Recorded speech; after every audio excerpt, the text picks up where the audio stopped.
विराट कोहली हुए brain fade movement का शिकार। Virat Kohli clearly note out थे, परंतु विराट कोहली ने डीआरएस नहीं लिया। क्यों विराट कोहली ने डीआरएस नहीं लिया? रविंद्र जडेजा ने एक ही ओवर में पूरे मैच का पासा पलट के रख दिया। जो बांग्लादेश की टीम 250 रन बना सकती थी फर्स्ट इनिंग में, वो एक जडेजा का ओवर आता है और बांग्लादेश की टीम 149 रन पे ऑल आउट हो जाती है और टीम इंडिया को पहली पारी में 227 रन की बढ़त मिल जाती है। आकाशदीप सिंह ने 2 विकेटें ली तो मोहम्मद सिराज का भी खैर बपरा, तो बूम बुमराह ने भी अपना जलवा बिखेरा और इंटरनेशनल क्रिकेट में जसप्रीत बुमराह ने 400 विकेटें पूरी कर ली और पहली पारी में 4 विकेटें ली और जडेजा की फिरकी चली और इंडिया के गेंदबाजों के सामने बांग्लादेश के बल्लेबाजों ने सरेंडर कर दिया। 149 पे ऑल आउट हो जाते हैं। बांग्लादेश के कप्तान नजीमुल हसन सेंटो ने कहा था कि हमने पाकिस्तान में जाके सीरीज जीती है 2-0 से, हम इंडिया में भी इंडिया को 2-0 से हराएंगे। उस बांग्लादेश टीम की पूरी तरीके से हवा निकल गई 2 ही दिन के अंदर। फर्स्ट टेस्ट के 2 ही दिन में भारतीय बल्लेबाजों ने और भारतीय गेंदबाजों ने पूरी तरीके से बांग्लादेश के बल्लेबाजों और गेंदबाजों को सरेंडर कर दिया। उन्होंने बता दिया कि ये इंडिया है, ये पाकिस्तान नहीं। बांग्लादेश की टीम सपने देखना भूल जाओ, इंडिया के खिलाफ आप सीरीज नहीं जीत सकते। आज के दिन का खेल शुरू हुआ ना, ऐसा लगा रविंद्र जडेजा 86 रन पे बल्लेबाजी कर रहे हैं। अश्विन शतक लगा चुके हैं, जडेजा से भी शतक देखने को मिलेगा, परंतु 1 रन का भी इजाफा जडेजा भाई साहब अपने स्कोर कार्ड में नहीं कर पाते हैं। 86 रन पे आउट हो जाते हैं। उसके बाद में इंडिया लगातार विकेटें खो देती है और 376 रन पे ऑल आउट हो जाती है।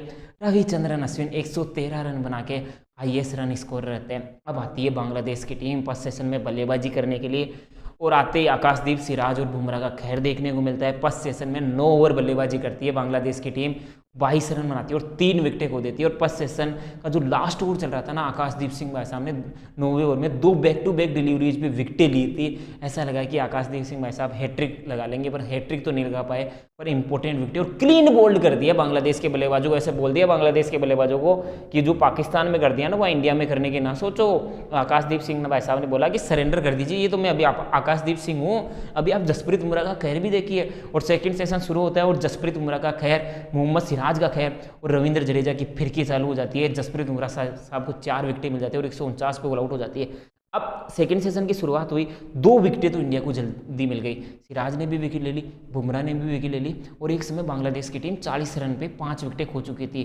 पर लिटन दास और शकीब अल हसन के बीच में एक पार्टनरशिप बिल्ड होती है, 51 रन की पार्टनरशिप। यहाँ पे डर लगने लगा भारतीय फैंस को, क्योंकि जो पाकिस्तान के खिलाफ भी सीरीज जीती थी ना बांग्लादेश की टीम ने, वहाँ पे भी टॉप ऑर्डर पूरी तरीके से फ्लॉप हुआ था, पर मिडिल ऑर्डर ने या लोअर मिडिल ऑर्डर ने ही बांग्लादेश को सीरीज जिताई थी। लिटन दास, मुस्तफिजुर रहमान, शकीब अल हसन, मेहंदी हसन मिराज, हसन महमूद, इन खिलाड़ियों ने रन बना के पाकिस्तान में सीरीज जिताई थी। तो असली बल्लेबाजी टॉप 3 नहीं, 4, 5, 6, 7, 8 नंबर वाले बल्लेबाजी बांग्लादेश के बल्लेबाजी करते हैं। तो 40 पे 5 हमने अर्ली विकेट तो ले लिया, पर लिटन दास और शकीब अल हसन के बीच में पार्टनरशिप हो गई। 51 रन की पार्टनरशिप हो चुकी थी। ऐसा लगने लगा कि यार ये पार्टनरशिप बड़ी ना हो जाए। जैसे रविंद्र जडेजा और रविचंद्रन अश्विन ने टीम इंडिया के लिए 7वें विकेट के लिए 199 रन की पार्टनरशिप करी। इंडिया भी एक समय 144 पे 6 था, अगर वो पार्टनरशिप नहीं आती तो हो सकता था इंडिया 200-220 पर ऑल आउट हो जाता। वही डर लगने लगा। तभी कप्तान रोहित शर्मा ने एक चाल चली, रविंद्र जडेजा को गेंदबाजी के लिए लेकर आए। अब रविंद्र जडेजा गेंदबाजी के लिए है, लिटन दास, शकीब अल हसन खुद भी तो स्पिनर है। उन्होंने ऐसा सोचा कि यार जब हम गेंदबाजी कर रहे थे, यानी शकीब अल हसन और मेहंदी हसन मिराज गेंदबाजी कर रहे थे ना, तो इंडिया के बल्लेबाज उनको धो ही धो रहे थे, चाहे अश्विन, यशस्वी, ऋषभ पंत, रविंद्र जडेजा, हर किसी ने शकीब अल हसन और मेहंदी हसन मिराज यानी कि बांग्लादेश के स्पिनर्स को धोया। तो लिटन दास, शकीब अल हसन को भी मुंह में पानी आ गया कि अब धोएंगे जडेजा भाई साहब को और अश्विन भाई साहब को धोएंगे। पर जडेजा की फिरकी जब चलने लगी, पहले लिटन दास स्वीप शॉट खेलने के चक्कर में बाउंड्री पे अपना विकेट थ्रो कर देते हैं। ये था 29वां ओवर मैच का। फिर 30वां ओवर अश्विन भाई साहब और 31वां ओवर वापस दिया जाता है जडेजा को और यहाँ पे शकीब अल हसन को भी आउट कर देते हैं। तो 91 पे 6ठा विकेट गिरा। फिर यहाँ से जो विकेटों की गिनती शुरू हुई, जडेजा ने वापसी करवाई, 51 रन की पार्टनरशिप को ब्रेक किया। इसके बाद में बांग्लादेश के बल्लेबाजों को संभलने का मौका ही नहीं मिला और 149 रन पे ऑल आउट हो जाते हैं। फिर आती है टीम इंडिया ने फॉलो ऑन नहीं दिया। टीम इंडिया ने सोचा नहीं फॉलो ऑन नहीं देंगे, हम बल्लेबाजी करने के लिए आएंगे। टीम इंडिया बल्लेबाजी करने के लिए उतरती है। पहले ही ओवर में यशस्वी जायसवाल का रौद्र रूप देखने को मिलता है। 10 रन, 2 बाउंड्रीज, एक दुक्का लेते हैं और ऐसा लगा कि यार आज तो अग्रेसिव मूड में नजर आ रहे हैं। अगले ओवर में रोहित शर्मा ने बाउंड्री लगा दी और रोहित शर्मा भी पहली पारी में 6 रन बनाए तो दूसरी पारी में मात्र 5 रन बना पाते हैं।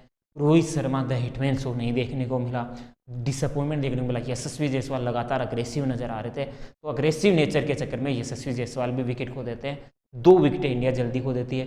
फिर शुभम गिल और विराट कोहली के बीच में पार्टनरशिप हो रही थी, अच्छी पार्टनरशिप बिल्ड हो रही थी। विराट कोहली 17 रन पे पहुंच चुके थे, 30 प्लस रन शुभम गिल बना चुके थे। ऐसा लगा कि बस दिन के 10 मिनट बचे थे, 2-3 ओवर की गेंदबाजी और बची थी, यार विराट शुभम गिल नॉट आउट जाएंगे, कल विराट और शुभम गिल किंग और प्रिंस की बल्लेबाजी देखेंगे।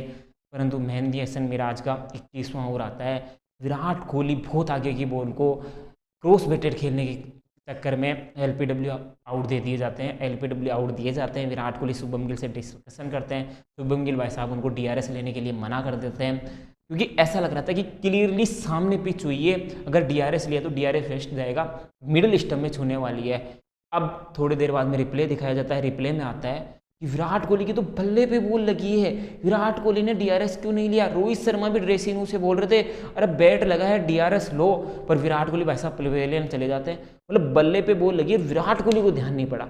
अगर विराट कोहली को ध्यान नहीं पड़ा तो शुभम गिल की इसमें गलती नहीं है, शुभम गिल ये बता सकता है कि सामने पिच हुई है या नहीं पिच हुई है, स्टंप पे बॉल छुएगी या नहीं छुएगी।